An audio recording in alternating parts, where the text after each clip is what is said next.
తెలంగాణలో ఉన్నటువంటి స్థానికులందరిది ఒక ఎత్తు అయితే మొత్తం తెలంగాణ ఎకానమీలో 15% మార్వాడీలు ఒకే ఒక సామాజిక వర్గం ఆక్రమించేసింది.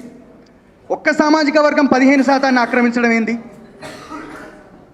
వాళ్ళు ఇక్కడ ఉన్నటువంటి వృత్తి లోపల ప్రవేశించారు, వ్యాపార లోపల ప్రవేశించారు, ఎవ్వరికి కూడా బువ్వ లేకుండా ఎత్తున్నారు, బతుకు లేకుండా ఎత్తున్నారు. ఈరోజు మన గడ్డ మీదకి వచ్చి మనల్ని తాగుబోతులు అనేటటువంటి స్థాయికి వాళ్ళు ఎదిగిండ్రు. కేవలం 2 లక్షల మంది జనాభా కూడా లేరు తెలంగాణ వ్యాప్తంగా మొత్తం లెక్క పెడితే మార్వాడీలు. అట్లాంటి మార్వాడీల మీదికి తెలంగాణ ప్రజలందరూ కలిసి మళ్ళీ ఉద్యమం చేయాల్సినటువంటి పరిస్థితి వచ్చిందంటే ఎంత దుర్మార్గమైనటువంటి అచేతన అవస్థ లోపల మన తెలంగాణ సమాజం ఉన్నదని కూడా మనం అర్థం చేసుకోవాలి. మేధావుల వరకు మాత్రమే ఈ అవగాహన ఉంటే సరిపోదు. మేధావుల నుండి విద్యార్థులకు రావాలి, విద్యార్థుల నుండి ప్రజల లోపలికి రావాలి. తెలంగాణ ఉద్యమం అట్లే వచ్చింది కదా.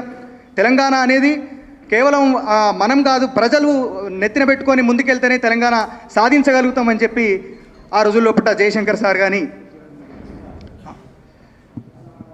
తెలంగాణ క్రాంతి దళ అధ్యక్షులు సంగమిరెడ్డి పృథ్వీరాజ్ అన్న గారిని వేదిక మీదకి ఆహ్వానిస్తా ఉన్నాం.